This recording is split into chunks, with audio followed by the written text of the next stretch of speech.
Hello, everyone, and welcome back to another episode rendition of the Shades of Red podcast. Today, this week, it is just me and KRAIGEN.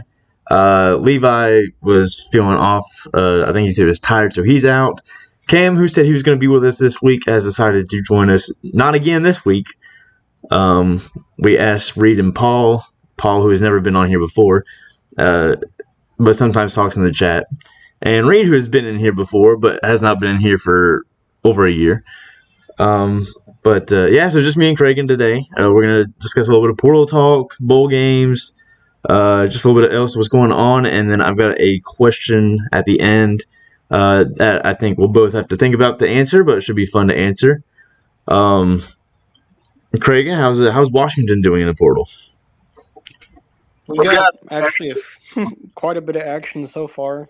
Despite being in the playoffs, the coaches don't sleep. I know you got Will Rogers at quarterback from Mississippi State, the gunslinger. Yeah, we also got a few more players.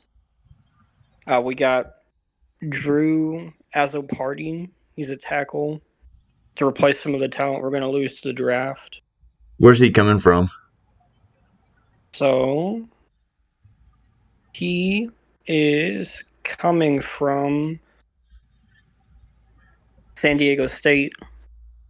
Okay, yeah. A little bit of untapped talent in those G5 programs that they just do better after they show up than they were coming out of high school.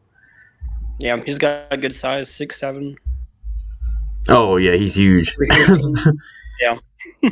6'7", 315. And San Diego State's website said he's mobile. So. Oh, wow. Big guy who can move, huh? Yeah. That's something to be excited about a little bit. Well, keep the offensive line strong, hopefully. I guess Alabama's not been losing much, but picking up some here and there. I don't really know about Alabama. No one ever talks about the SEC schools like Georgia losing so much. Yeah. I haven't really seen much coming out either way, in or out. All I've seen is 3 guys have left Alabama, and they're all committed. Or, I'm sorry, 2 have left Alabama. One's coming to Alabama. LT Overton from Texas A&M going to Alabama. That's a huge pickup for them on the defensive line. He's going to be good. Yeah. Ja'Cory Brooks left. Yeah, he's going to Louisville. Yeah. And then Anquin Barnes, I guess he was a backup lineman on the defense. He's going to Colorado. Yeah. So really not losing much of anything and picking up a really good defensive lineman. Yeah, so A&M's losing pretty much everything. Yeah, A&M, Georgia. Georgia's losing a lot. I think. Georgia's losing mostly like depth guys. They're going to be replaced. They're not really losing a ton. Yeah, they're not losing a lot on the starting end. They're losing a lot, like you said, depth. Yeah. And they picked up a big receiver today. That kid from Vanderbilt who's supposed to be really good. I think he's like one of the top receivers in the portal. I can't remember. Let's see, what's his name? His name was. I just saw him earlier. It wasn't London Humphreys, was it? Yeah, that's right, London Humphreys. Yeah, it is. Yeah. He's going to Georgia. They also lost Marvin Jones Jr. to Florida State. That's interesting. They lost 2 backup receivers to Syracuse, Jackson Meeks and Zede Haynes. Vandergriff, obviously, to Kentucky. We talked about that last week. A lot of it's just depth guys, yeah. Yeah. USC's losing a little bit. Damani Jackson, one of the starters at corner. Their biggest losses are Marvin Jones Jr. and Xavier Story. But outside of that, it's nothing bad. Speaking of Syracuse, though, picking up Kyle McCord to go with those 2 receivers from Georgia, as well as James Hurd, the edge from West Virginia, and Fadil Diggs, their second, actually arguably their biggest pickup from Texas A&M on the defensive side. outside of that, they've not really picked up much. A safety from Buffalo, and that's everything they've got. um, Yeah. but their new head coach was the number one recruiter in the nation last year, and then he hired the number one recruiter in the nation from the year before that, who was, I believe, at Texas A&M. So it makes sense to pick up guys like Fadil Diggs, Zede Haynes, and Jackson Meeks. As far as my team goes, Virginia Tech, we've picked up 3 guys, but we've lost 11. I think we've only lost 2 starters. One who's going to play in the bowl game, and Derek Canteen.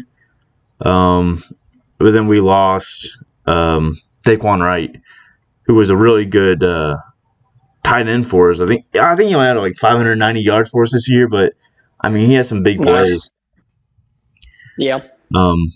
But as far as losing people, it's a lot of depth, guys. A couple of linemen, backup corner, a linebacker who was off the team this year is in the portal. So, we'll see how that goes. Yeah. Washington hasn't really lost anything to the portal yet, probably because of the playoffs, but we did add a few more as well. One that I'm real excited about transferring from Arizona State is BJ Green, defensive lineman, edge rusher a little bit. So, oh, that's good. Yeah. he terrorized our offensive line a little bit when we played them Our earlier biggest, this year. our biggest pickup so far has been defensive lineman, all ACC from Duke. I might pronounce his name wrong here, but Aeneas Peebles. Enos Peoples. I don't know. It's Aeneas. So, however you want to pronounce that, Peebles. I didn't watch Duke much this year. I did watch Duke. I just never heard his name, I guess. Another pickup was Sam Brumfield from Middle Tennessee. Guys are excited about him, but our first one was Montavious Cunningham from Georgia State on the offensive line. He's a tackle. Obviously, we were very weak there this year on the offensive line. Defensive line got weak against good competition, but now we have someone to go opposite of Josh Fuga on the inside. Oh, yeah.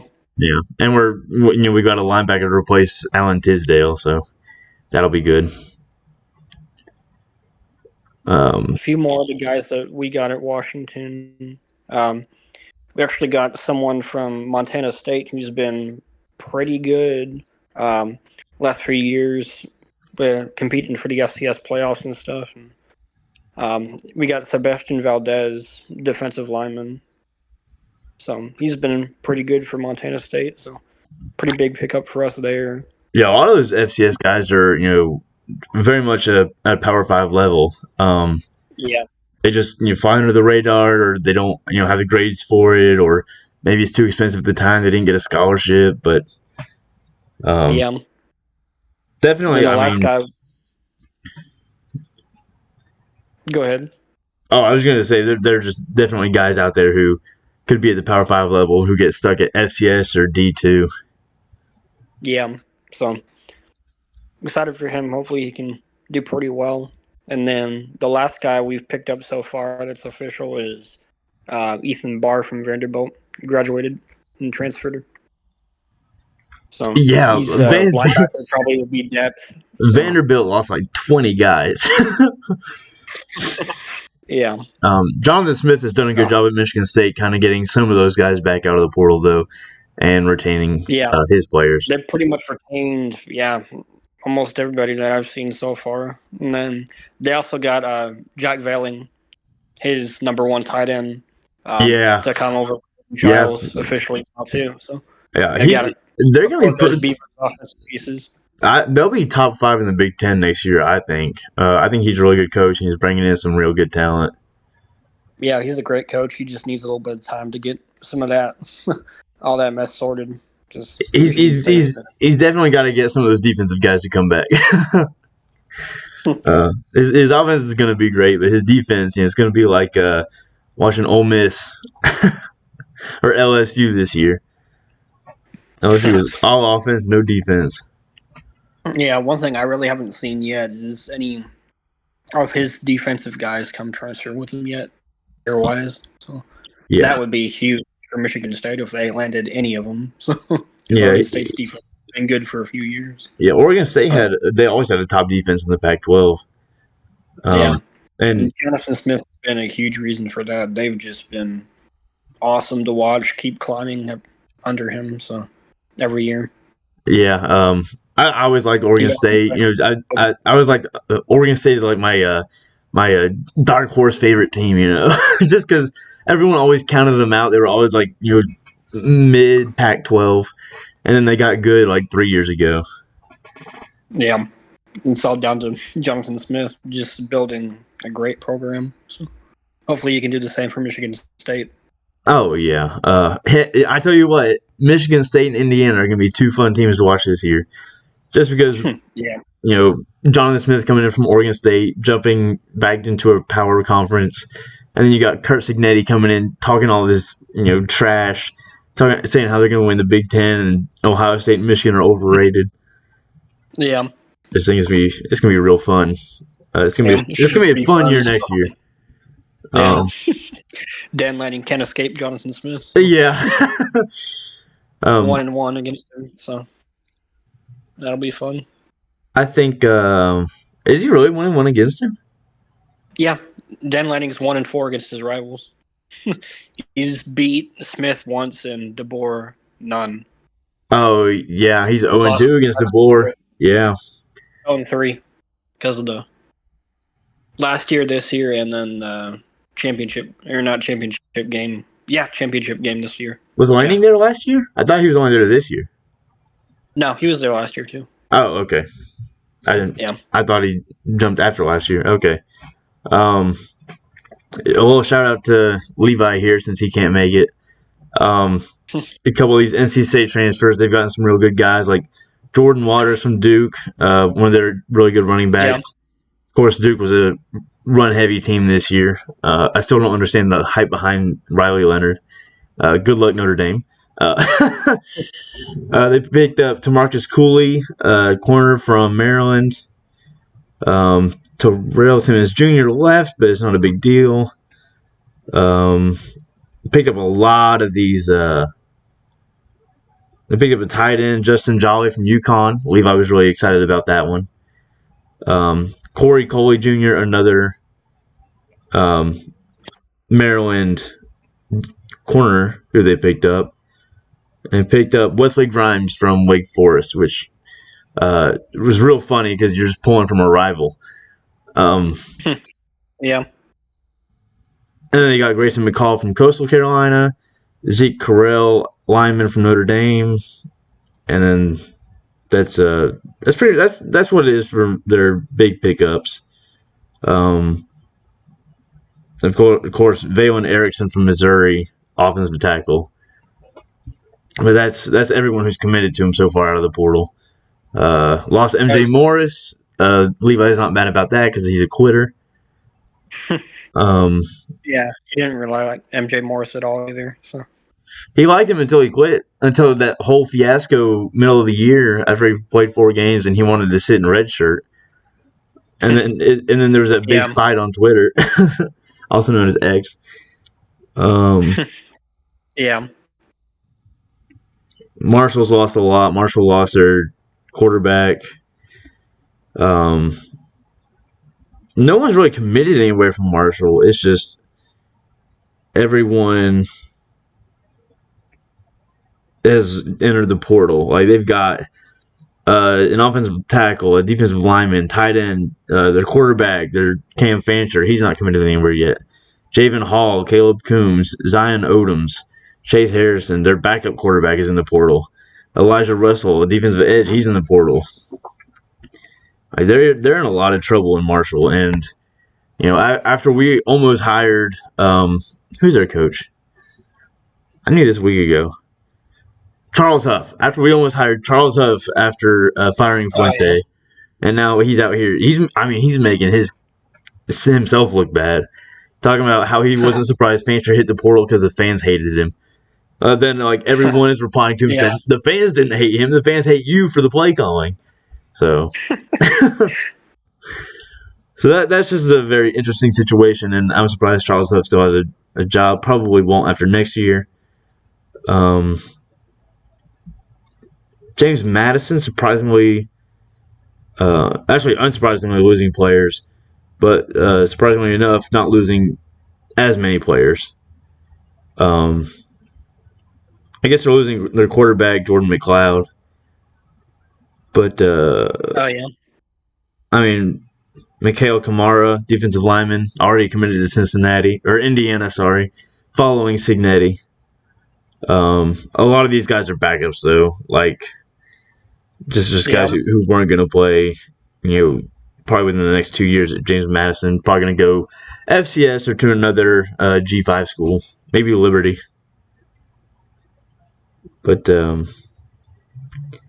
yeah, SMU's picking up some guys. SMU's got a Georgia transfer, Jonathan Jefferson off the defensive line. Nate Anderson from Oklahoma on the offensive line. Ashton Cozart from Oregon. Jafari? Yeah, Jafari Harvey from Miami, too. He's a defensive edge. They're not losing much, but they're picking up a lot. Oh yeah. Yeah, so their first year in the ACC should be exciting. We have to play them, so I'm not so happy about that. Yeah. Let's see. Any other notable teams out of the portal? Florida State's losing some players, which isn't surprising. I think they want to join real conferences. Which is kind of surprising. Bless Harris, offensive tackle, leaving for TCU. I think he's just a backup though. A lot of their guys though are in their bowl game are going to the draft. Trey Benson already said he wasn't going to play. I saw Jared Verse say today he was not going to play in the bowl game. He was going to pursue the draft. So I don't think they're going to hold their own at all against Georgia. But a lot of people will say that because now Florida State's going to lose by 24 or whatever, that Florida State shouldn't have been in the playoffs anyway. But knowing very well that if they were in the playoffs, these guys would be playing. But yeah. Now it's going to come down to next man up and see how they do against Georgia there. Because Beck said he's coming back. McConkey's coming back. Or McConkey, sorry. I pronounced his name wrong. I don't know if Bowers is playing in the bowl game or not. I wouldn't imagine. But their backup's almost as good. Oh yeah. I forgot his name, but I know he played in several games this year and he did really well.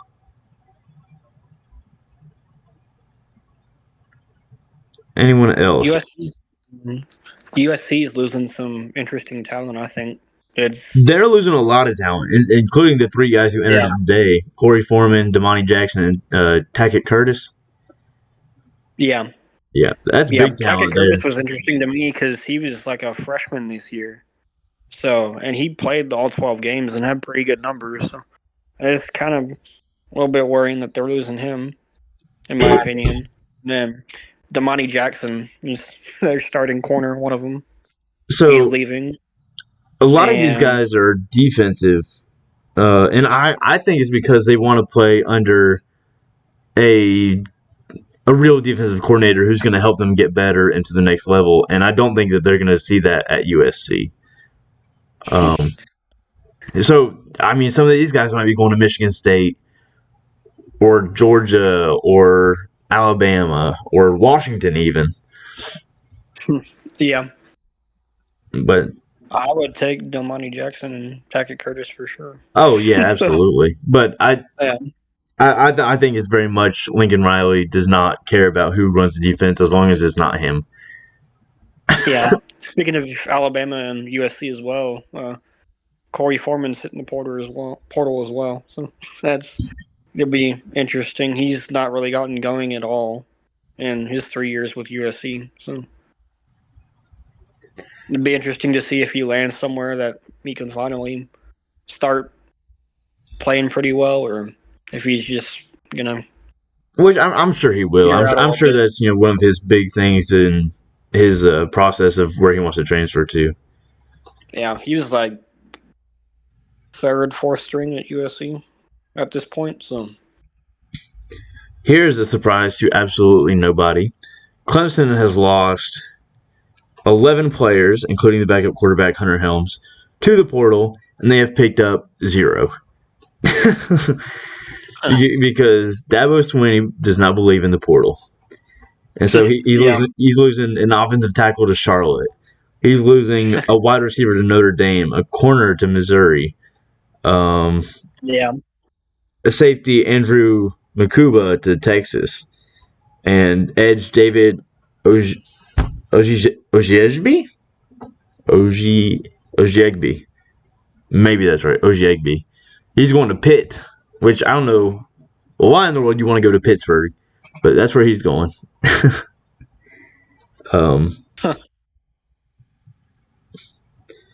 Yeah. Oh. Also, USC, they lost Malachi, what's his last name? Malachi Nelson, the fifth quarterback in last class. Second ranked prospect in California last year. So he's gone. It'd be interesting to see where he goes. Yeah. I don't know who they're going to play with Caleb going to the NFL, too. So that's going to be interesting. I'm sure they'll get somebody, but I'm not really familiar with who they have now. Someone called Miller Moss. Where does he go though? Like, because he's gonna want to go somewhere where he can develop, and somewhere that's got a quarterback that's either a junior or senior, so he can start next year. And he's gonna want to go somewhere, with good odds of winning a lot of games. So where do you go? Do what Dante Moore did with Dylan Gabriel in Oregon. Come to Washington, play behind Will Rogers for a year. Maybe, Maybe he goes to Colorado, plays behind Shedeur Sanders for a year. Yeah. That'd be good. Where else would you go?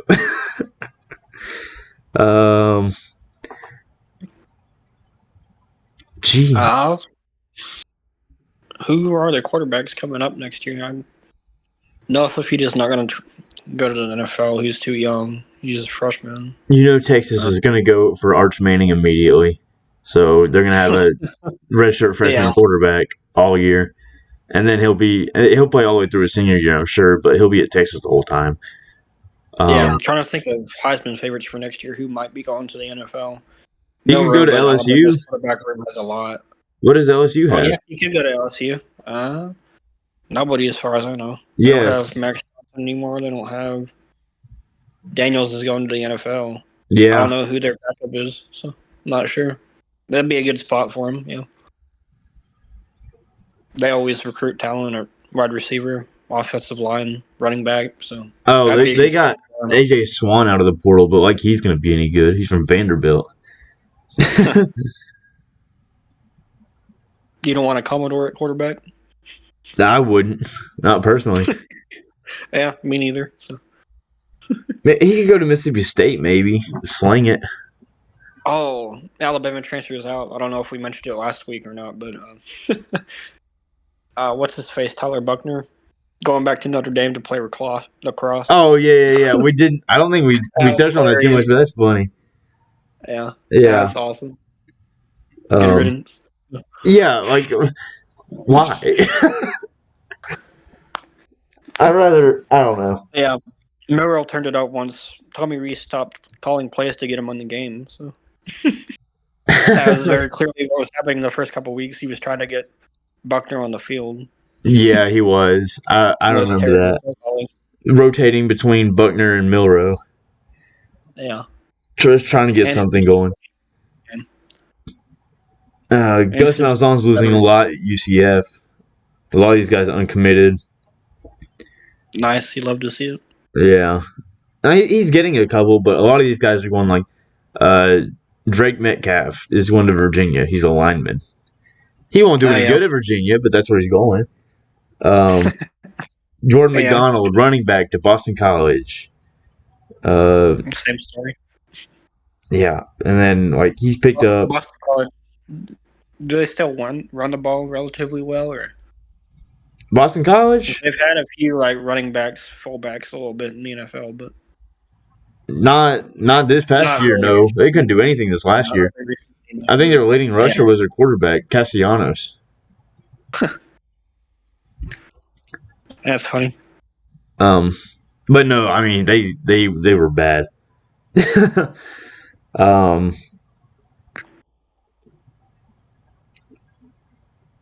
Kentucky's losing some, but they're picking up just as much. They're not really losing anything major. Um, as far as portal goes, now draft wise, there's not much at Kentucky to lose to the draft.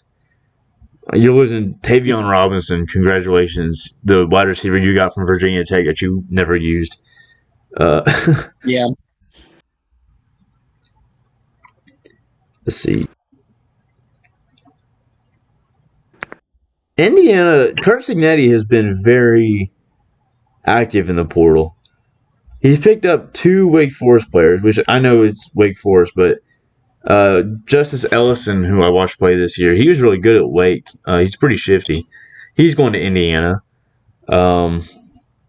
He picked up, let's see, he's got a lot. I mean, he's been active. He's losing a lot of players, but he picks up, yeah, he's losing a lot. Like, there's probably close to 15, 16 guys on here leaving Indiana. He picked up Trey Wettig from Wisconsin on the offensive line. Picked up Jordan Shaw from Arizona, one of their corners. Quarterback from Ohio, Curtis Rourke. Defensive lineman from James Madison, like I said earlier, Michaela Kamara. Miles Price from Texas Tech at receiver. Miles Cross from Ohio at receiver. So he's pulling a quarterback and I guess his top receiver with him. Receiver Keyshawn Williams from Wake Forest. Retained wide receiver Donovan McCulley, who's a 4-star portal guy. Oh, yeah. Yeah. I mean, he's retained a few. He's losing a lot, but he's also, picking up where he can. Looks like he's going mainly after mid-majors for his talent, though, with a couple of Power 5 guys. Let's see. Tim Beck is losing everything at Coastal Carolina. I mean, he's losing a punter on here. He's losing 2 quarterbacks, a punter. There's a cornerback going to UMass. He's lost 2 safeties, 3 receivers. He's losing 3 quarterbacks. No, he's picked up Noah Kim. That's right. He lost 2, picked up 1. Oh, he's losing 3 quarterbacks, 4 safeties. Huh. Yeah, he's losing everything at Coastal. So he better start believing in the portal soon, because right now it doesn't look like he is. Yeah. Coming full circle a little bit with Jonathan Smith. Oregon State's actually been pretty heavily recruiting in the transfer portal. They've brought a lot of guys in so far, despite losing their coach. Now they promoted their DC to coach, right? I don't remember his name. Yeah, it is Brent something. Oh, Trent Bray. Trent Bray, yeah, okay, that's right. Yeah, he's got like 5 transfers in so far. Something a little 1, bit 2, longer. 3, 4, 5, 6, 7. I see 7. Nice, yeah. Yeah. That tweet I just saw that was 5 days ago was the 5. So they've been pretty busy. They've got safety from Middle Tennessee. They've got a defensive line from Houston. They've got Lange. Running back from Colorado. Hankerson. Let's see. Yeah. A couple of linemen from Colorado, Indiana, too. Yeah. Mason White from TCU. Yeah. Just saw that one, too. It sucks they're losing DJ, though. Uyungule. Uyungule. Yeah, they lost both their quarterbacks. So yeah, but if he can pull something out of the portal, that's pretty good. Like, Malik Murphy's still out there. Yeah. Um, I think he would do fine there. I think he'd do great there because he was serviceable at Texas against Power 5 opponents. So if he went to Oregon State and played really well against the Mountain West and Washington State, he'd be fine. Yeah.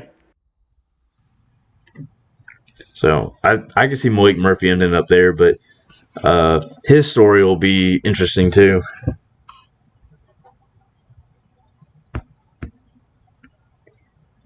Let's see if it says anything. Nope, still no update on him. Let's see.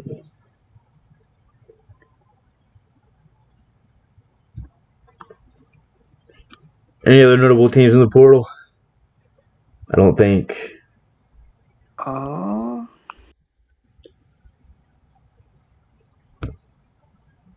Oh, Georgia Tech's been losing players left and right. I'll mention that. Oh yeah. Yeah, they've got a lot of guys who are uncommitted anywhere, but I mean, just today they lost. I guess one of their backup quarterbacks, Zach Gibson. Oh yeah. Yesterday they lost 4 guys, 2 defensive linemen, an edge, and an offensive lineman. All hit the portal yesterday. Oh yeah.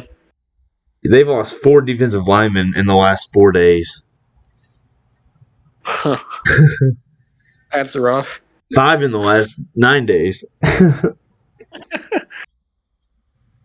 They've lost several corners. They've lost a lot of corners. They're losing a lot of depth. It looks like maybe a couple of starters, but mostly depth guys. I don't know where they think they're going to start at, but they're out there. Yeah. Looks like USC actually already got their Damani Jackson replacement. They got Oregon State transfer Achille Arnold. He was pretty good this year, so that'll be good for them and Lincoln Riley. So losing a bunch of talent on defense, but get some back. Yeah, like they're going to use it. Well, their defense actually hasn't been. It's been bad, but there's big play opportunities all the time. That's what they basically live off of. So for a few years now, even before Riley. So Yeah, back when they had Clay Hilton. yeah, What's he? He's at what, Georgia State now? Defense, but they can make plays every once in a while. So Let's see what On3 says. Let's see.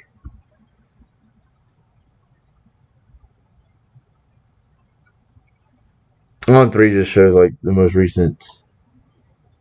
Let's see. I don't know. So Nebraska and Dylan Raiola. I guess Raiola is going to be like a year 1 starter there because they didn't get Kyle McCord.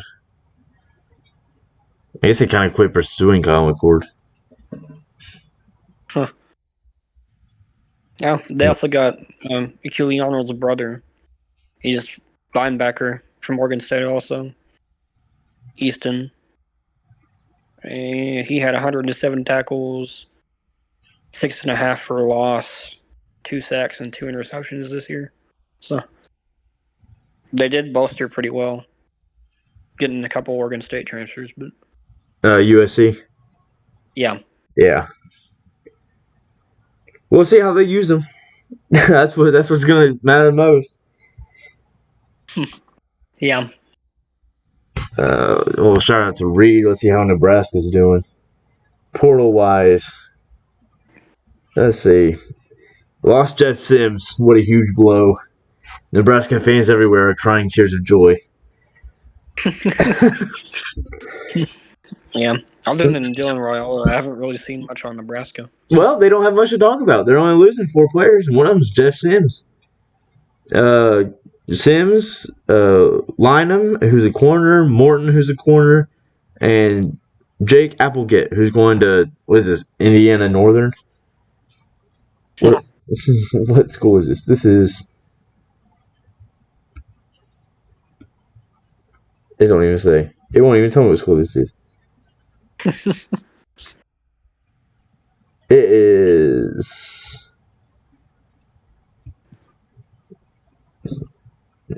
don't know, Nebraska Tech, Nebraska Institute of Nebraska. I don't know, something NI or IN. Doesn't say. Let's see. Northern Illinois, that's who it is.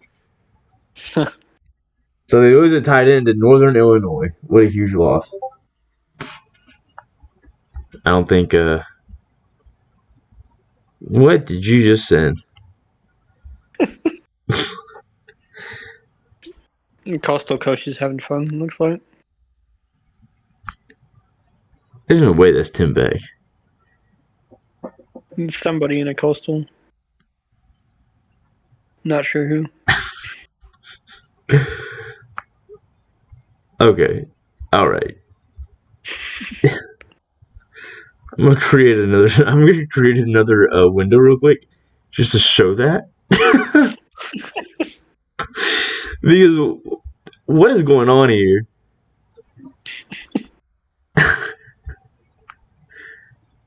Yeah, I'm just gonna slide this on over. What is happening?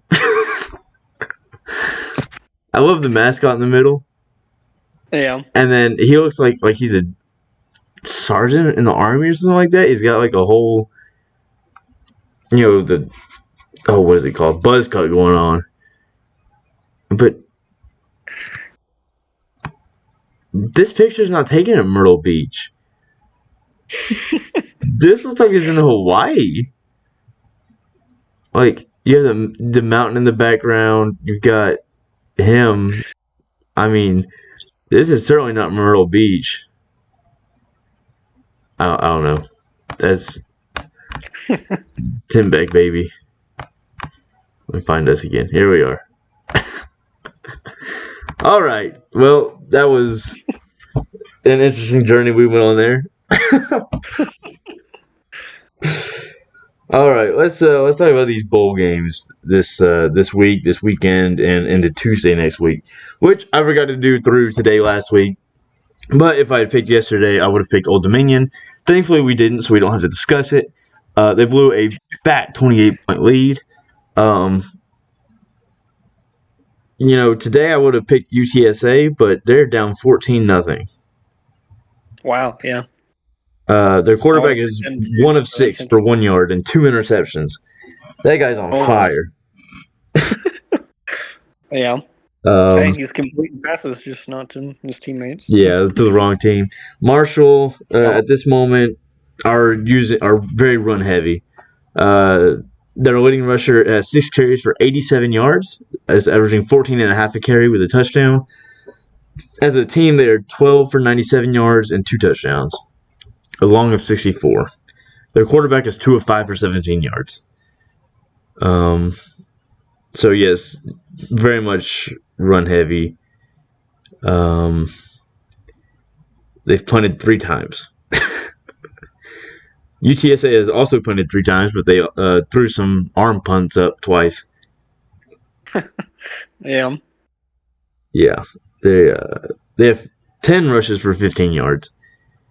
I would have picked UTSA, but you know what? We don't have to discuss that tonight. Thank God. Oh, sorry. Arm punt is a funny term. I like that. Yeah, arm punt. I'm throwing up punts out here. Yeah. All right. We'll start with Thursday, and then we'll just ask Levi on his own time what he thinks. Do we want to go over picks from last week first? Or yeah. Let's go over last week's picks because you had a whole spreadsheet set up.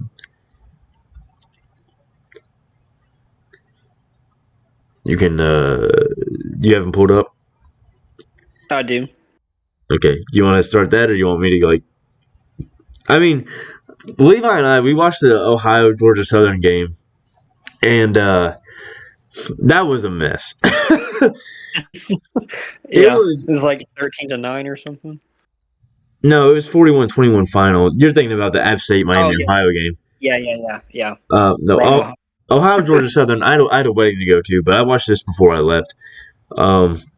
It was like 28-0 at one point, and then Georgia Southern scored, and on the extra point, both teams started fighting, and then a Georgia Southern player, an Ohio player hit an official, I guess on accident or whatever, so he got ejected.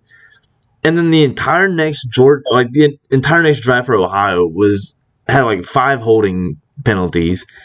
3 were called, 2 weren't, but there were some obviously missed holding calls.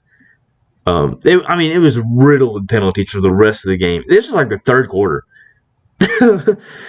Georgia Southern didn't score until the third quarter, and they just fought for the rest of the game.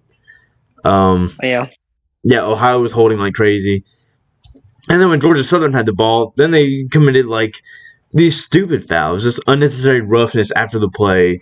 I think there was like a chop block, a horse collar, a face mask. It was pretty dumb. Just a lot of clipping. There was a clipping call on an Ohio touchdown, so the touchdown got called back because it was clipping. Yeah. I mean, it was ridiculous the whole time, and it was fine for the first half. It was just the second half they started doing this stupid stuff. Yeah, I just saw I don't know how I missed it, but their head coach is Clay Helton. Yeah. Why they got blown out. So. Well, I don't know. I thought they were going to come back, and Levi mentioned while I was at the venue for the wedding, helping get things set up, I saw him message and say, I don't feel bad for Georgia Southern because they had 2 opportunities to come back and blew them both. Not sure what happened. I'm sure one was like a 4th down because I was like 4th and 3 at one point, and I guess they didn't get it. The other time, I'm not sure about. But yeah, just so stupid. What a stupid way to end a game. Howard and Florida A&M. We all picked Florida A&M. They of course won. Jacksonville State. I think we all picked them. They won in overtime by 3. Yeah, everybody picked Jacksonville State. Everybody also picked Ohio, so we all lost that one. But... We did all pick Ohio. Yeah, that's true. Actually, yeah, we did win that one, actually. I'm going to pull this. Never mind. Yeah. The spreadsheet. We're all 3-0 so far. If you're watching, don't mind me scrolling over to the side to I just keep scrolling. All right, yeah. Week 1, you've got Joey Levi KRAIGEN. I've got the spreadsheet pulled up on my computer here. All picked Ohio, all picked Florida A&M, all picked Jacksonville State, and then I picked Miami, Ohio, which I thought the defense would do well, but obviously did not. We all picked New Mexico State, UCLA, and then I picked Texas Tech, and you guys picked Cal. So I'll pick So I don't know what happened to New Mexico State. I thought their backup quarterback looked great against Liberty, but he just sucked against Fresno State. Yeah, I'm a little surprised by Fresno State. In fact, he played against Auburn, and he had 201 yards and 3 touchdowns against Auburn. Yeah. I don't know. Well, Fresno State came on 137-10 off of 3 losses coming into the game. Yeah, they were cold. They were really cold coming in, but yeah, I guess they woke up for that one. When you're on, I guess. UCLA beat Boise State. You said you called it by 2 scores. Yeah, they won 35-22. Boise State just got really cold at the end of their season. They won the Midwest, didn't they? Or the Mountain West? Or did they runner up? No. Well, was UNLV the championship? Yeah, it was. They did. 44-20. Yeah. So they won the Mountain West and then got blown out by UCLA. Yeah. App State, Miami, Ohio. Again, like I said, I just expect the defense to do better in that game. Obviously, there was not much offense. Yeah, that was the 13-9 one. Yeah. I don't know who even played in this game. I guess it was Joey Aguilar. And then and then Miami, Ohio used 2 quarterbacks, but only had 44 yards passing overall. Yeah. We did talk about Miami Ohio's defense a little bit on last week's podcast, and they've been good. But they gave up, almost 400 total yards and only had Yeah. just over 220 yards themselves, 227 total. Oh, they lost the ball. They had a lot of turnovers. They couldn't hang on to the ball. They fumbled a lot. But so did App State. App State fumbled 7 times. Yeah, their running back lost 2 fumbles. Yeah. Oh, my God. Yeah, App State also only lost 2 fumbles. But, well, Miami Ohio lost 3 total, but App State fumbled 7 times and lost 2. Incredible. Yeah.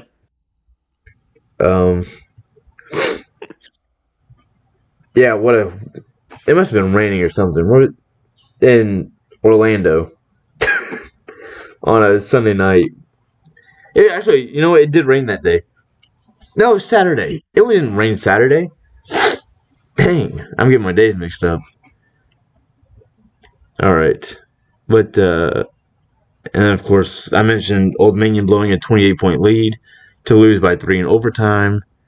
And then tonight, Marshall is kicking UTSA where the sun don't shine. Yeah. And UTSA now has a 3rd and 14 on the Marshall 44, so I don't think they're going to convert this one.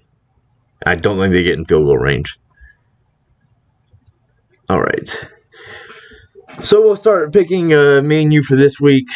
I guess we'll start with the Thursday night game. It starts at 8.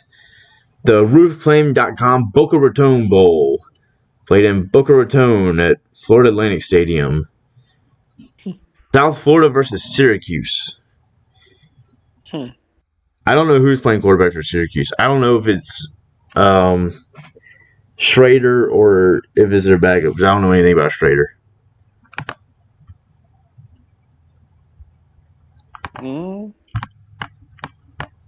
Schrader played their last game, so I'd assume it'd be him. But yeah, I don't know if he's sitting out or not, though. Wake Forest.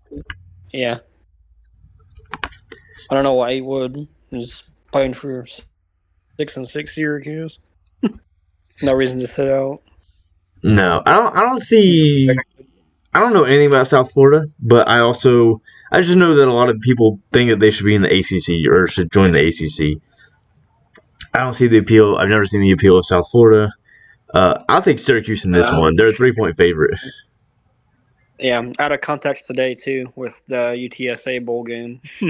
They lost to UTSA 49-21. So. Yeah, that's pretty bad. Yeah. Now we'll move to the. I'll take Syracuse too, probably. Yeah. I imagine Levi would also take Syracuse. All right, Friday night, Union Home Mortgage Gasparilla Bowl in Tampa, where USF plays. We have Georgia Tech versus UCF. UCF is a 4.5-point favorite. Yeah, that's interesting.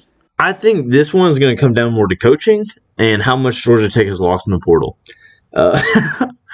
Now, granted, I did just say that UCF was losing a lot too. UCF being a 4.5-point favorite is funny to me. Geez, do I trust Gus Malzahn that much? I do like King at quarterback. I'll take Georgia Tech and the Yellow Jackets over UCF as an underdog.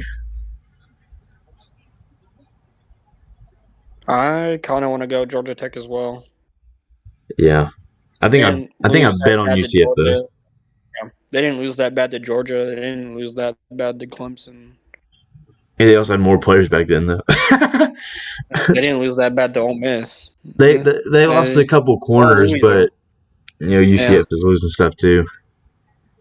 So yeah, I know we talked about UCF losing players a little bit in the last segment, but we'll see whose men step up more. Next man up. We'll see who's got the next man. Yeah, give me Georgia Tech. I'm not really sure what to think of this game, but Yeah, it's going to be sloppy. I think it'll be a really ugly game to watch, Yeah. and I'll be driving that night back to Virginia for Christmas, so uh, I'll just see the final score when I get up there. Um, Saturday is when I'll be watching a lot of college football, probably with my dad. Uh, let's start it off. The 76 Birmingham Bowl played in Birmingham at UAB Stadium. Obviously, Troy versus Duke. Troy is a 7.5 point favorite per ESPN. I'll let you start this one. We are looking at Birmingham Bowl. Yeah. Oh, Riley Leonard already transferred, right? Yes. Oh, I might go Troy then. Oh yeah, they are 7.5 favored too. So I would normally go Duke because I don't think Yeah. Riley Leonard didn't make that much of an impact, in my opinion. And his backup was just as good as him. The receivers were the problem, as they couldn't catch a ball to save their life. In whatever game it was I watched, they couldn't catch anything. They couldn't catch a cold if they had to. There was a very run heavy team this year. I don't know how deep they are at running back. Troy was really good, but Summerall Yeah. just left for Tulane. Yeah. And They did. they picked up a coach too. I can't remember who they picked up as a coach, but it's someone who's coached before. I think he was someone who had coached in the NFL before. I don't really remember. Troy got a new coach now. Yeah, because Summerall left. He took Willie Fritz's Oh, place. I don't remember who it yeah. was. Greg Gaspardo. I've never heard that name in my life. That's what the first thing popped up. Oh, But Gerard Parker. That's who it is. yeah, Gerard Parker is who it is. Yeah. Yeah, the OC at The Notre first thing Dame. that popped up on Google wasn't the right thing. Yeah. Yeah, Gerard Parker. I'll take Troy over Duke's interim coach. Yeah, I'm gonna go Troy also. One thing to note: the James Madison game earlier in the year, they only lost 16-14. So that's a pretty good game. Troy looks like, just looking at their games right now, they look pretty good. Yeah, I think it'll be a close game because Duke defense has been pretty solid, but they're also losing some of those guys to Texas A&M who are going with Mike Elko. So their defense is going to be a little weaker in this one. I don't know if Troy wins by the 7.5. They might win by like 4 or 5. So if I was betting on the spread, I would take Duke, but straight up, give me Troy. Yeah. All right, and we go to I guess it's the Camiga Bowl in Montgomery, Alabama. Play where I think Alabama State plays. Just down the road from me, about an hour and a half away. Arkansas State versus Northern Illinois. Both are 6-6. Arkansas State and Butch Jones are 3-point favorites. Just because of that, give me Northern Illinois. Butch Jones. Northern Illinois beat Boston College to start the year, then lost to Southern Illinois or South Illinois. Then they got beat by Nebraska. Then they got beat by Tulsa. Then they got beat by Toledo. Then they beat Akron because everybody can beat Akron. Yeah. Then they beat Ohio. They beat Eastern Michigan because they're Eastern Michigan. Lost to Central Michigan. Lost to Ball State. Beat Western Michigan. Actually blanked them 24-0. Beat Kent State on a Kent State down year, one of the worst teams in the nation. And that got them their bowl game. I'm going to have to go with Arkansas State. I understand I understand picking against Butch Jones because he cried being down 73-0 to Oklahoma, which was hilarious. But I'm going to take Arkansas State. Yeah, I'll stick with NIU. All right. Moving on to the Lockheed Martin Armed Forces Bowl. James Madison gets their so-longed bowl game. They play Air Force in Fort Worth, Texas. So very much a middle ground for the two teams. One from Colorado, one from Virginia. Playing somewhere in the middle. I I don't expect either fan base to travel well, but if they do, it'd be Air Forces. It is an Armed Forces Bowl. Because they got planes. James Madison is losing a lot of players to the portal because Kurt Signetti left. I firmly believe Air Force is winning this game, despite being a 2-point underdog. Yeah, it's interesting. I wasn't aware of the James Madison transfer stuff as much, but James Madison is losing a lot to the portal because Signetti left. yeah, it's interesting that they cried for a bowl game and now they're all leaving. I know, yeah. Huh. Yeah, that does make sense why they're only a 2-point favorite now against Air Force. So. Yeah, their quarterback is gone too. Their starting quarterback, he's in the portal. So I don't believe he might play in this game. I don't know if they're playing in this game or if they're not playing in this game, but he is definitely in the portal. Yeah, that's McLeod, right? Yes. I don't really see any other quarterback that's played for them yet going through their games. Just it's been all McLeod. Yeah, if you look at their stats, you can see kind of who's throwing the ball for them, and it's all McLeod. Yeah, nobody else. Griffiths is 2 for 2 for 16 yards. Barnett is 3 of 11 for 15 yards. And then Atkins is 1 of 2 for 10 yards. But as far as quarterbacks go, that's it. And they came in at like, what is it? I want to call it dead time, but that's not what it is. It's when the game's pretty much over. It's garbage time. Garbage time yards is what it is against like third string defense. Yeah. Huh. It's interesting. Air Force has some not so nice losses in here, like Hawaii. Yeah, they started the year really hot and then it got cold. I don't know what happened. They cold off a lot. But... And James Madison in their last game to beat Coastal Carolina 56-14. Yeah, that was with everybody still over it. So. Yeah, but they lost to App State with everybody by 3 at home. But that's what App State does. They go into big games and win, even when they're bad. Yeah, this game's tough. I'm not. Yeah, anyone who plays for James Madison is going to be pretty raw coming into this one. It's going to really come down to what the coach does, Chesney, I guess. Yeah, I'll probably take Air Force too, just because of the uncertainty. So. Yeah, I'm sure Levi would take Air Force because screw James Madison.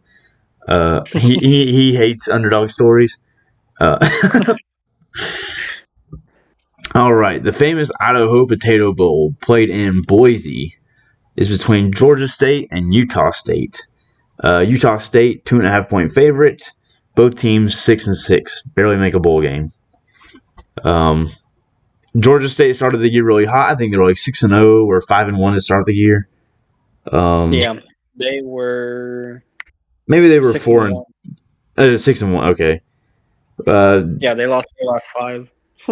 They beat Coastal Carolina, who was supposed to be really good this year. They beat. I watched them play Troy. They didn't impress me at all against Troy. Yeah, they beat Charlotte. They beat Coastal Carolina, Marshall, Louisiana. All bad teams. All bowl teams, though. Yeah. All 6-6. Except Charlotte. 3-9 Charlotte. Yeah, 3-9 UConn.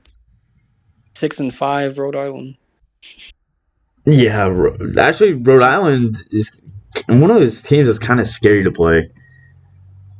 I went to the first home game I went to in Blacksburg in 2019 was the Rhode Island game when Hendon Hooker, I think he started that game, and he didn't start. He didn't start until the next week against Miami.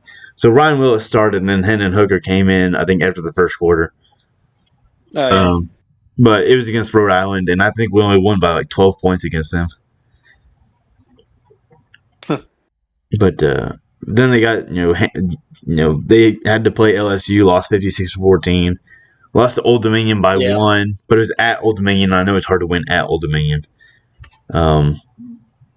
But who did Utah State even play? I don't even know what Utah State did this year. Lost to Iowa, Yeah, they lost to Air Force. They lost to James Madison, but only by 7. just 7. At Yeah, home they though, lost to Fresno State by 5. Yeah, they lost lost to San Jose State. by 21. 2 overtime wins, San Diego State and New Mexico. They lost to Boise State. They beat Nevada. Is that 6 wins? I didn't count 6. Oh, Idaho State. Yeah. Yeah. Very unimpressive wins here. They played. Yeah. They beat the worst teams in college football. They beat Colorado State, Yeah. UConn. Aside from Boise State, though, I'm not really seeing terrible losses. So, They lost by 21 to San Jose State. That's pretty bad yeah. because they weren't a very good team. I don't think they didn't make a bowl game, did they? They did. They were Oh, they 7 and did. 5. Yeah, they went 7-5. Yeah. They won 6 in a row to end the season. So. Yeah. Yeah, give me Georgia State. Even though they have to go cross country, give me Georgia State. I'm gonna go Utah State just because Georgia State's ended pretty bad. Here's another thing: away team wears. You know what? You think Utah State wears blue? They gotta wear blue in this game, right? Probably, I'm not sure. Either that or white. No, Georgia State's gotta wear white. They're the away team. Oh yeah, that's true. You know what? I might take Utah State just because blue field. The blue on blue. Yeah, Boise State uses it to their advantage. So maybe Utah State does. Yeah, give me Utah State. Let me change my pick here. Yeah. All right. So Utah State then. Yeah. All right, the 68 Ventures Bowl in Mobile, Alabama. 3 hours down the road from me. We got South Alabama versus Eastern Michigan. South Alabama is pretty much at home and a 17-point favorite. No idea how Eastern Michigan made a bowl game. Lost by 3 to Central Michigan. Beat Ball State. Congratulations. Beat Kent State. Congratulations. You beat Akron in double overtime. Congratulations. And you beat Buffalo. And you beat Howard. Oh, yeah, big one. And UMass. Yeah, okay. Give me South Alabama and the points. I'll take all 17. South Alabama's biggest win, I guess, was Oklahoma State. And then lost to James Madison by 8. Beat Southern Miss 55-3. Lost to Louisiana 33-20. Lost to Troy by 18. Beat Arkansas State by 7. Shut Marshall out 28-0. And then you lose to Texas State 52-44. I don't know. What a bipolar team, huh? Yeah. But it's Eastern Michigan, so give me South Alabama. They're at home. I'm taking South Alabama. Yeah, I'm taking South Alabama and the points. So. Yeah, it'll probably be a sold-out game for them.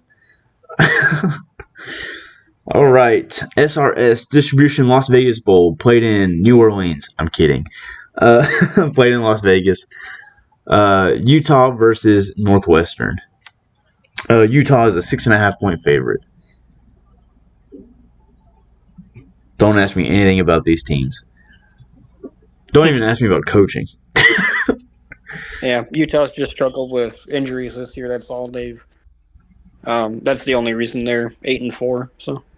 In a good Pac-12 year, Utah gets Northwestern's best win was what, Maryland?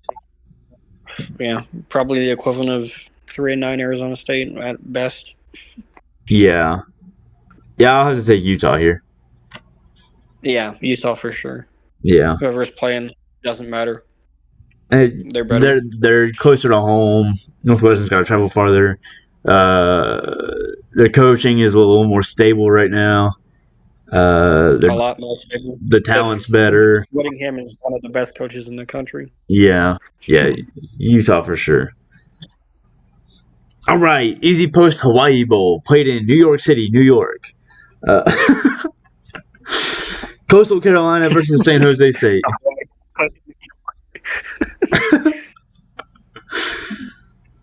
Coastal Carolina has to fly like 13,000 miles to get here. San Jose State has to fly like 700. Anyway, then land in the ocean on their fucking amphibious plane for the next 300 miles. Because of distance, because of loss of talent, because of coaching, I'm going to take San Jose State. Yeah, I'm taking San Jose State because of the win streak they're coming in with. I'll take San Jose State, and you can double the points, and I'll take it. San Jose State by 21.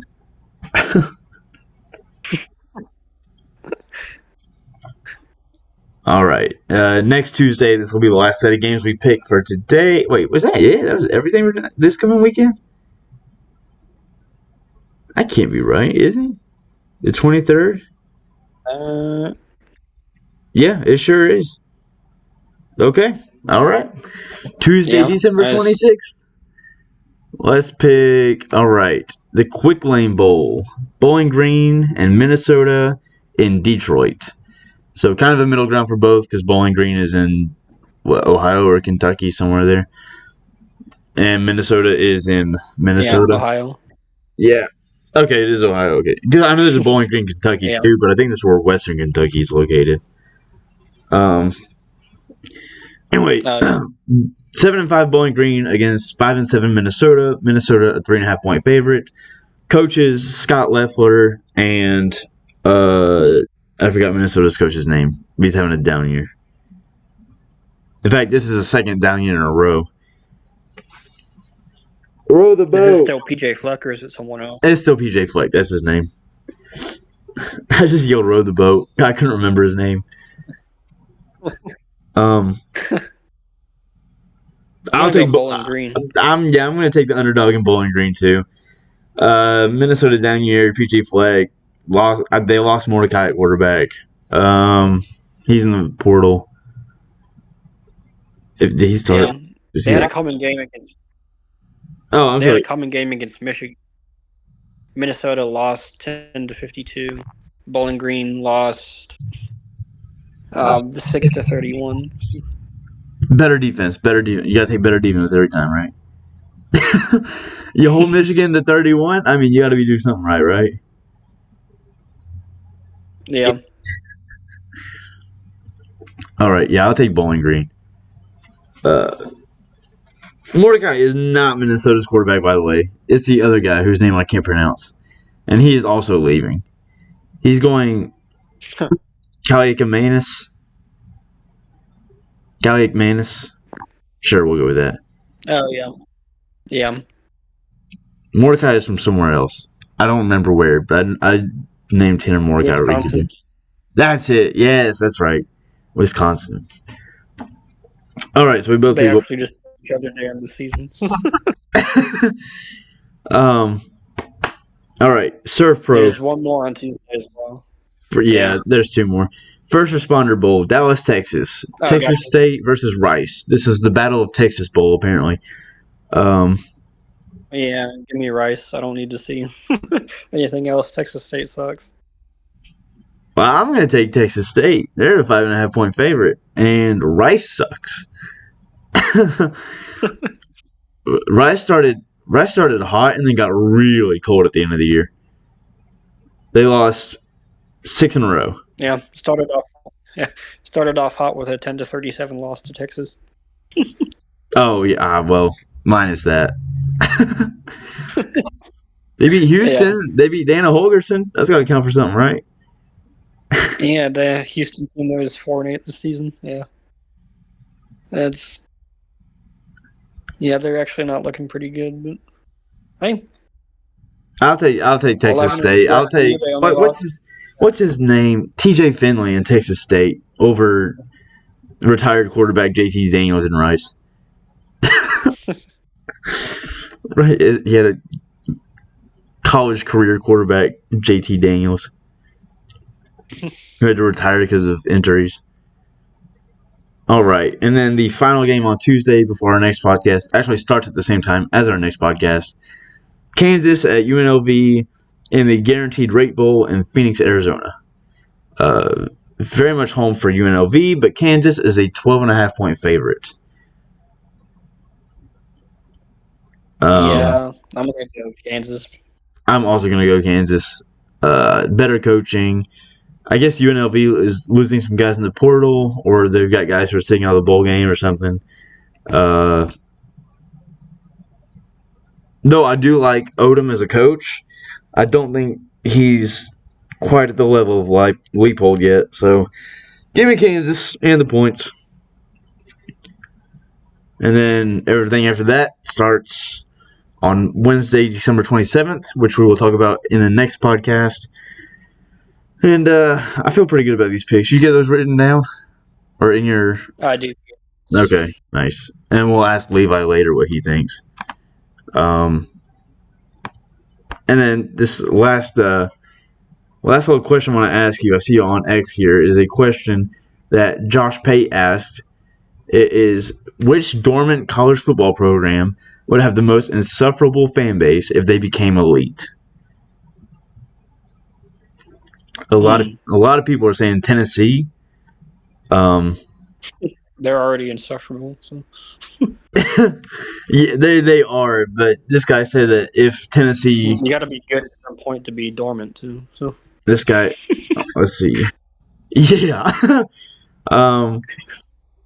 let's see, this guy, same trail, some Trevely Crow.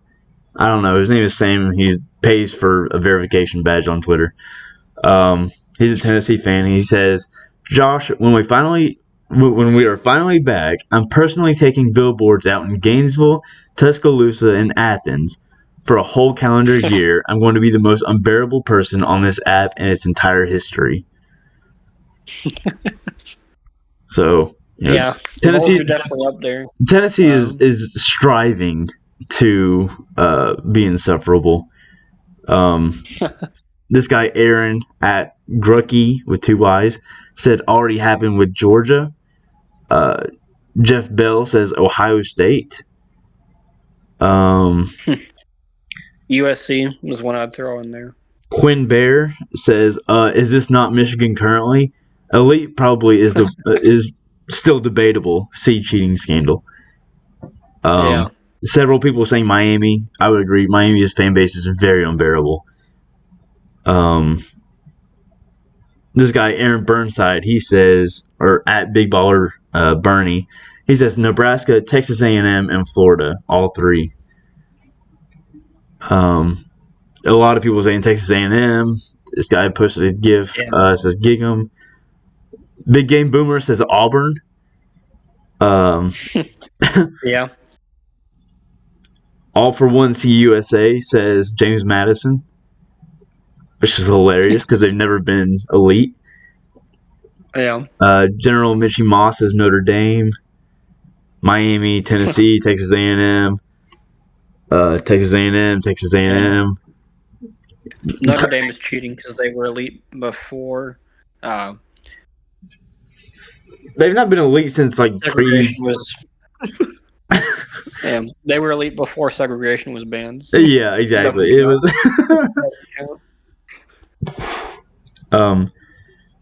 This guy Nate Dogg UGA, he says 1 Tennessee, 2 Colorado, 3 Florida.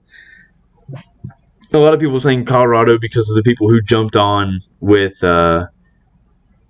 Prime. Yeah, Colorado's fan base has been. You talked to Reed about it a little bit. I don't know if you have before, but he always talks about them being kind of nasty. So if you go to games, he said the same thing about Iowa fans. So yeah, which I believe more than just him though. So Yeah. that'd be interesting to see if they actually got good, but Barry because I think Jones they would be. at Brightball on X/Twitter says, "Allow me to introduce you to Maryland football. During the 10-win season years of FANBASES, their fans earned a rep unlike anything I've ever seen. They're out of the ACC now, and people still tell stories about how bad they were." I didn't know Maryland had fans. Yeah. Texas A&M, Kentucky, and Duke if it's anything like basketball. This guy Yeah. says, No. East Coast Gridiron at ECG_pod says, UNC, we got close, but let's be honest, they are insufferable during basketball season. Football would be no different. The digital CCH said, Dallas Cowboys. Yeah. That's definitely up there. Probably one. Harrison Bergeron at the Jaffe Rider says, Syracuse, have you met them? KC Sports 69 says Nebraska, Volunteers, Georgia, Ohio State, UTEP. I don't remember that dude's name on here, but they've already got one obnoxious fan. That's what I'm_Coco_Jones said. Doesn't have to be dormant. We already know, quote, the answer, Ohio State. Oklahoma, Florida State, Missouri. There's already Georgia, though, says at Chris doesn't cares.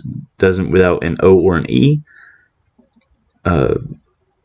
Texas A&M fan Telefox says the Horns. Then Yeah. W Barrett says 1 Tennessee with their mustard bottles, 2 Michigan with their cheating scandals, 3 Florida with the shoe throwing. JJ McCarthy Truther says Michigan State. The Great Ghost says Mississippi State. Trade to Truth 9 says Gay and M. Let's see. A lot of Tennessee, Texas A&M, Yeah. Miami, Ohio State on here. I don't know if you really lump Ohio State into dormant though, because they've been to the playoffs several times in the last 10. Like they're like the only Big Ten teams that make the playoffs outside of Michigan State and Michigan, but a lot of Texas A&M. Yeah. I can see that just because their fan base is so large and so. Radicalized Michael said, I'm a Texas fan, and people absolutely are not ready for how obnoxious I'll be if we win. Yeah. Texas is up there for sure. Michigan's armchair quarterback says, have you guys ever dealt with Illinois fans?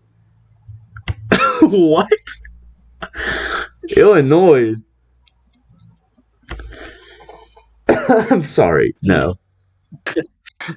Iowa fans after all the suffering. Yeah. Hail 2 Snurd said Pitt, Lil Pitters are the worst. Here's an Oregon State fan. Beef Recruiting says Oregon. Yeah, Oregon for sure. They're already obnoxious. If they win anything, it'll be bad. Yeah. Yeah. Oh yeah. They're one of easily the worst fan bases in the country. They talk a lot. They talk a lot. For a team with no national championships. So. Red Cup VT came in and said, I have been summoned. And then Red Cup Kentucky replied and said, you're the only VT fan around. Quiet down. The Pokes page said Texas Tech. Miami fans are calling themselves the most obnoxious. I'm biased, but Miami, their fans are the worst already without the justification. Can you imagine them having a reason to interact with Bama fans? Yeah. Marcus C7796 says, Arkansas, we're pretty insufferable winning 6 to 8 games. I can't imagine us with multiple 10-win seasons consecutively. Nebraska. Okay, drunk Uncle Pry put a picture of Brent Pry on here. I don't think Virginia Tech fans are insufferable at all. I think most Virginia Tech fans are like old men between the ages of 50 and 75 who just hang on to the past all the time and talk about Beamer and how we do football the wrong way nowadays. I mean, honestly, when I think about Virginia Tech fan, it's an old man. All right, it's not even me. It's like people who look like Frank Beamer currently. Yeah, people that were alive when the quarterback wasn't a position. If you think about Frank Beamer currently, he has a walking cane, by the way. Yeah. Yep. Let's see. More Tennessee. Auburn was a good one. Okay. LSU. Wes Hammer said, Indiana football, and we'll have earned it. Kurt Signetti going to take us there. Next year, yeah. Yeah.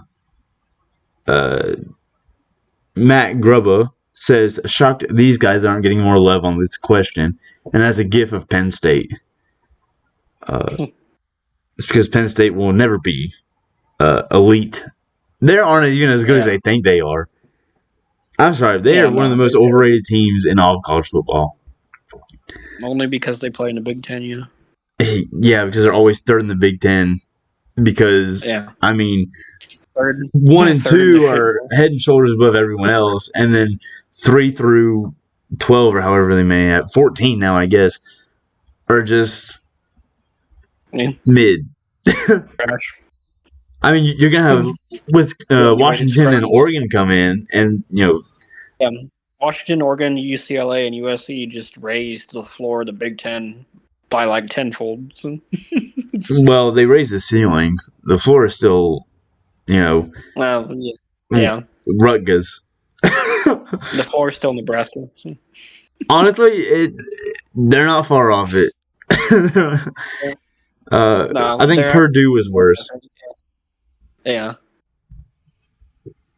But I don't have anything else to add, unless you do. I know we covered all the bowl games. We covered a lot of. One I didn't see on there that deserves to be is USC. What? Oh, on the annoying fan base? Yeah, absolutely. Yeah. Yeah, not a single. No one has said USC, and it's because I guess no one expects them to be good anytime soon. Just 7-5, 8-4 every year, and with them joining, they're going to the Big Ten too, right? Yeah. Yeah, they won't be any good there either. They're gonna have to play defenses. The Big Ten's got defense. No, it doesn't. It just looks good because there's no offense. They're terrible. I'm really excited for the Big Ten, dude. We're gonna smoke the fuck out of all of them. It's gonna be interesting. It's gonna be a lot easier than the Pac-12. So I'm excited. Next year's gonna be really, really interesting, and there's a lot of teams I'm excited to watch. Obviously, Michigan State, Indiana. Virginia Tech, we've got, Bashal Tootin coming back at running back. We've got Daquan Felton coming back at receiver. Obviously, Drones is coming back. Antoine Powell-Ryland, our best defensive end, is coming back. Josh Fuga, our best defensive lineman, is coming back. We just got a lot to look forward to for next year. I just hope we can develop players. Development is like my biggest thing, and I hate when we can't develop. We never developed under Fuente. Yeah. My hot take, I guess, Pac-12 defense is a lot better than Big Ten defense. It's just because Big Ten doesn't play offense at all. So. Yeah, Michigan. That shouldn't really be hot take if you watch football, but. Yeah. I don't know. Next year's gonna be interesting. We'll keep in touch on it. We'll keep talking about it. We'll go week by week here and just kind of watch how things pan out. I'm Yeah, really be excited to interesting to see see. what happens. I'm excited to see how well these teams do in bowl games. Given their adversities of players leaving in the portal and Yeah, who's good, who's really coaching these guys up, who's taking advantage of these extra practices. Virginia Tech, yeah, as of right now, I believe is a 12.5 point favorite over Tulane, um, which is very interesting to me because when the line first came out, we were only 2 point favorites, and now we are such heavy favorites, and it scares me. But a 10.5 is what it is. But to be a 6-6 team, go against an 11-2 team, and be double-digit favorites, it's something that makes me very nervous. yeah. But like I said, we'll touch on that next week because that is a Wednesday game at 2 o'clock. I'll be watching that at work. Um,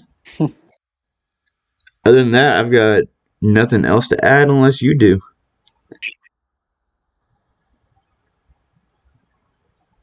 I think that's about it. I think it was a pretty good session. To everyone listening, if you've made it this far, we appreciate you. Subscribe, like, share. I don't know who you're going to share it to. No one's going to listen to an hour and a half of two guys talk about college football. But if you know someone, let them know. We'll see you guys next week.